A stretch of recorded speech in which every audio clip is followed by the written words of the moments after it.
Oiê, tudo bem? Vou me apresentar para vocês, eu sou a Thaisa Caetano, né? Estou aqui na mesa com o Rony Silva, um dos produtores do podcast. E a gente está aqui com a nossa crítica / professora / entrevistada / mediadora, Georgia Sinara. Oi, gente. Muito prazer, Georgia, ter você aqui. Esse podcast, né, uma crítica de cinema para iniciantes, é para tornar a crítica mais simples. Eu espero que vocês realmente possam, até o final dessa temporada, simplificar e desmistificar algumas coisas sobre a crítica de cinema. E quero dizer também que ele só é possível graças ao edital da Paulo Gustavo 003-2023 da Secult Goiânia. Então sejam muito bem-vindos ao nosso primeiro episódio. Vamos começar. Primeiramente, a gente gostaria de saber quem é Georgia Sinara. Como diz um amigo meu, quem é a Georgia na fila do pão, né? Na fila do pão eu sou alguém com fome. Eu sei que você é professora na UEG, é musicista, toca vários instrumentos. Se apresente pra gente, por gentileza. Muito difícil essa pergunta. Bom, eu sou uma mulher, artista, mãe, comunicadora. Sou professora do curso de Cinema e Audiovisual, né? Sou professora colaboradora no programa de pós-graduação em performances culturais da UFG. Sou musicista, componho trilhas musicais para filmes também, né? Pesquiso as mulheres que fazem isso no Brasil.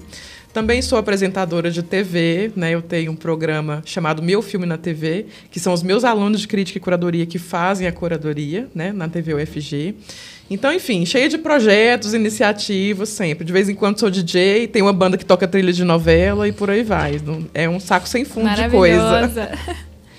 Jorge, então eu vou começar para ser menos clichê impossível. O que é a crítica, assim, num contexto geral mesmo, fora da crítica de cinema? Porque eu acho que é bom a gente esclarecer isso, porque muitas pessoas têm uma visão da crítica como majoritariamente negativa, né? Tem até aquele ditado de fulano é muito crítico, virou uma característica negativa de alguém. Então eu queria que a gente pudesse aqui agora esclarecer o que é a crítica. Crítica é você colocar em crise um objeto, digamos assim, né? Então, ao invés de você ter certeza que essa caneca é azul petróleo, mas não é verde, né? Então, você gera uma situação que desestabiliza o objeto da crítica, né? Então, digamos assim, que é colocar em crise. E aí, a gente tem uma sociedade, né, em que a estabilidade, por mais louco que isso seja, ainda é um valor. Que loucura, não é mesmo? No tempo de tudo líquido, como é que a gente quer que as coisas sejam estáveis? Mistério, né? E aí, é nesse contexto de vontade de estabilizar tudo, vontade de que tudo seja desse mesmo jeito o tempo todo, né, é que a gente não consegue lidar muito bem com a crítica, né? Então, se a gente tem certeza de uma coisa... Eu, professora, tenho certeza de uma coisa porque eu aprendi assim. De repente, chega um aluno com uma outra visão, diferente da minha, uma outra vivência, e, de repente, põe aquilo em xeque, põe aquilo em crise, desestabiliza a certeza que eu tinha. Nota de rodapé. Tenho cada vez menos certeza nessa vida. Bom que se diga, né? Mas aí o professor tem dois caminhos para começar. Ou ele fica muito ofendido porque aquilo é um desrespeito, porque o que eu sei é o certo e o que o aluno falou não tem nada a ver. Ou eu acolho. Nossa, jura? Não sabia dessa ideia. Nossa, que ideia interessante. Tá? Vou procurar saber um pouco mais sobre ela, porque, de repente, eu posso aprender com ela. Hoje, eu posso dizer que eu lido muito mais com crítica. Lido muito melhor com a crítica do que antes, graças à terapia, mas também pelo exercício de incentivar as pessoas a fazer crítica, né? Pensando que não é... Assim, não vamos levar para o lado pessoal, não é com você. Até porque, quando eu faço uma crítica, se eu faço uma crítica ao Rony, as pessoas sabem muito mais sobre mim do que sobre o Rony. Porque eu estou criticando, eu estou com a palavra e isso me expõe. Então, a crítica também é um lugar de exposição.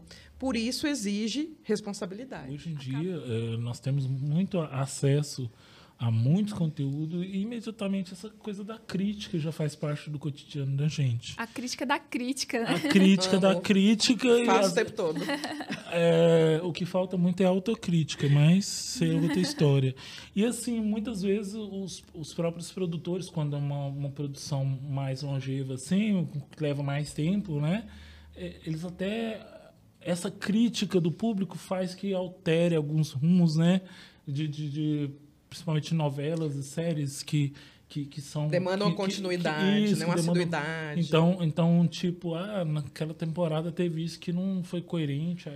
Então, vai alterando. Um personagem ganha mais importância porque o apelo do público com aquele personagem é maior, né? Ou a incoerência com alguma história. Então, a gente já teve vários exemplos disso. Até que nível a opinião do público é absorvida pelo produtor visual, a crítica é absorvida a ponto de fazer isso? Depende muito do quanto aquela produção depende da opinião pública para existir, né? Uma novela, por exemplo, que é um produto brasileiro de exportação, um produto audiovisual, né? Ele depende muito da resposta do público. Porque, veja, os anunciantes estão ali a cada passagem de bloco, né? Então, interessa aos anunciantes saber se o público está assistindo, porque o público precisa ver o meu anúncio da minha empresa, né? Então, se o público não gosta da novela, provavelmente aquele anunciante vai ter menos retorno, percebe? Então, assim, não é uma coisa desconectada da indústria, né? E dos interesses que pouco tem a ver com audiovisual, muitas vezes, né? Agora, numa produção independente, por exemplo, não vejo essa relação tão direta. A maioria dos festivais, acho que quase 100% dos festivais, pelo menos os que eu tenho conhecimento, tem a diferenciação, né? Tem o preferido do público, o preferido do júri oficial, que é muito um justo. Olhar crítico mais apurado, mais técnico, vamos dizer assim. Mais apurado depende mais da sensibilidade do que do conhecimento, eu acho. Tem como desvincular uma coisa da outra? A crítica mais técnica da opinião pessoal? Olha, eu acho que é um exercício. Eu não tenho essa resposta. Tenho como desvincular, porque é a mesma coisa assim. Você consegue separar a sua vida profissional da pessoal? Gente, é a mesma Geórgia, né? Então, assim, acho um exercício, é assim como a imparcialidade. A gente consegue atingir? Não. Mas é um exercício interessante, né? Então, você deixar o gosto de lado, né? Ou a opinião, porque a opinião, ela demanda uma carga X de responsabilidade. Gente, mas é só a minha opinião. Tá tudo uma bosta, tá? Mas é só a minha opinião. Agora, uma crítica que vai provavelmente atingir um público maior e ela tem um nível de exposição maior de quem faz a crítica, é claro que eu não vou falar desse jeito, né? Então, eu preciso entender que abordagem eu vou fazer para aquela mensagem atingir um público maior de uma forma serena, de uma forma respeitosa, né? Então, são diferentes tratamentos, né? A opinião, ela pode ser uma opinião leviana, mas a crítica é importante que ela seja responsável, pois ela tem um papel social a cumprir. Eu sou leigo em crítica. 5 pontos que eu tenho que prestar atenção, observar ou dar minha opinião sobre uma peça audiovisual. Vamos lá. 5 pontos. Primeiro ponto. Sobre o quê? Sobre o que é essa obra? O que você sente ao assistir essa obra? É uma pergunta também muito importante, que muita gente deixa de lado, que é esconder a sensação, o sentimento, né? Um terceiro ponto. Que aspectos te chamam a atenção? A fotografia, a bota vermelha com bolinhas verdes do personagem X, né? O som que me assusta em determinado momento do filme. Que elementos você consegue destacar a partir da sua experiência, que é única, de assistir aquele filme, né? Quarto, tem algum incômodo que esse filme gera em você? Por quê? E quinto, qual que é a visão geral que você consegue ter desse filme? Você convidaria um outro espectador a assistir também? Por quê? Mas a ideia é sempre, quando eu dou aula de crítica, é assim, todo filme é filme e está aí para ser assistido, né? Se é bom ou ruim, nesse momento pouco importa, né? E não é a resposta final da nossa crítica, não vai ser essa, se é bom ou ruim. Vai ser assim, vale a pena ver essa inovação aqui. Tipo, o filme pode ser um 0 à esquerda, mas essa inovação aqui... Então, você conseguir, a partir de um olhar que é generoso, que é honesto, você perceber, mesmo que aquele filme eu não goste tanto assim, existe um elemento aqui que eu nunca tinha visto antes. Depende muito de quem está recebendo aquela mensagem. E, George, assim, muitos críticos falam que só o filme por si só, ele não tá acabado, finalizado. Meio que a crítica é aquela amarração, ela faz parte da obra de arte. Você concorda com essa opinião? Eu concordo no sentido de que o que é a realização audiovisual? Não é só você fazer um filme. Você tem que viver num mundo que te gere um repertório que te motive a fazer o filme. Você, depois do filme pronto, você precisa exibir esse filme. Então, a resposta do público, o público ir ao cinema, faz parte dessa realização. E, nesse sentido, como a mediação entre o público e a obra, quem faz é a crítica, ela também participa dessa realização. Então, como a crítica é uma forma de manter o filme vivo, né? É uma forma de falar, olha, esse filme existe. Tem coisas aqui que vale a pena, tem coisas aqui que eu achei frágeis, mas ele existe, vamos celebrar isso. Né? Então, é uma oportunidade de celebrar a existência daquele filme. Até mesmo porque tudo é muito subjetivo, né? Então, alguma interpretação que, às vezes, o diretor nem pensou, alguém vai lá e aponta. Acontece o tempo todo. De repente, vem algum crítico que faz uma análise fílmica muito detalhada, interessante, o diretor... Vou usar esse argumento. Nunca muito bom. Era só para solucionar uma questão de produção, assim, mas não pensei em nada disso, mas gostei. Parabéns, sabe? Isso acontece muito. Agora, para descontrair e mostrar que a crítica cabe realmente em qualquer lugar, eu quero estrear esse quadro. Crítica em 30 segundos. É um desafio, gente. É um desafio.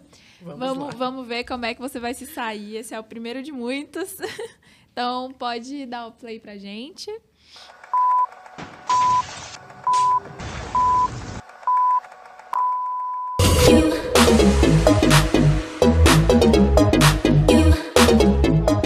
Tá começando mais um Choque de Cultura, programa cultural com os maiores nomes do transporte alternativo do país, sempre debatendo cultura e hoje cinema. A gente vai continuar falando sobre esse excelente filme, Piratas do Caribe 5, A Vingança do Salazar.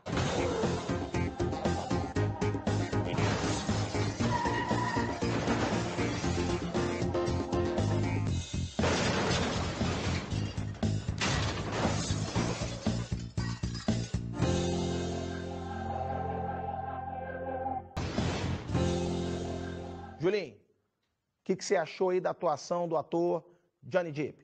Dificuldade. Tive dificuldade para analisar a atuação do rapaz, porque não dá para saber muito quando é que ele está falando e quando é que é o personagem dele que está falando. Ok. Renan, o que você achou aí da atuação do Johnny Depp? Show! Renan achou show. Maurílio? Primeiramente, queria mandar um abraço para todos os entusiastas do audiovisual do Brasil. E, para mim, essa franquia aí, Piratas do Caribe, é cópia de Wolverine. Porque esse maluco aí, o pirata principal, o cara já lutou contra exército, zumbi, demônio, povo demônio, o cara nunca morre. Mas o Johnny Depp, ele é um Wolverine que se cuida. Quem tinha que fazer Wolverine é aquele ator Tom Hanks, que ele tem experiência de vida pra isso. Que ele faz filme e ele nunca morre. Mas Tom Hanks morre em todo filme. Mas ele volta. Eu acho que vocês estão confundindo tudo. Vamos chamar o quadro agora. Efeitos do filme. Julinho, dá seu panorama aí sobre os efeitos do filme. Pode explanar? Pode. Muito melhor que 3%. O que é 3%? 3% é uma série, animal. Uma série de moda, rapaz. Que moda, rapaz? É reality. Só que não tem o Bial. Quero falar sobre os efeitos do filme aqui, que é um erro que eu acho que tem no filme, que é fantasma andando em cima d'água. Isso aí não existe, isso aí tá errado. Claro que existe, o Geleia do Caça-Fantasmas, ele anda em cima d'água. O Geleia não tem perna. Como é que ele vai andar em cima d'água sem perna? O Geleia voa. Deixa eu te explicar, esses fantasmas do Piratas do Caribe, eles voam baixo. Tipo uma galinha. Isso. E o Geleia, que é fantasma há mais tempo, ele voa alto, porque ele não tem perna, senão ele ia cair no chão. Por isso que o roteirista, ele pensa em tudo antes de fazer o filme. Irmão, você sabe o que é uma claquete? Sei. Você sabe o que é um mapa de transporte? E acabou o programa, acabou. E aí, Jorge? Amo. Tá difícil fazer a crítica que eu tô aqui com a minha opinião, não é mesmo?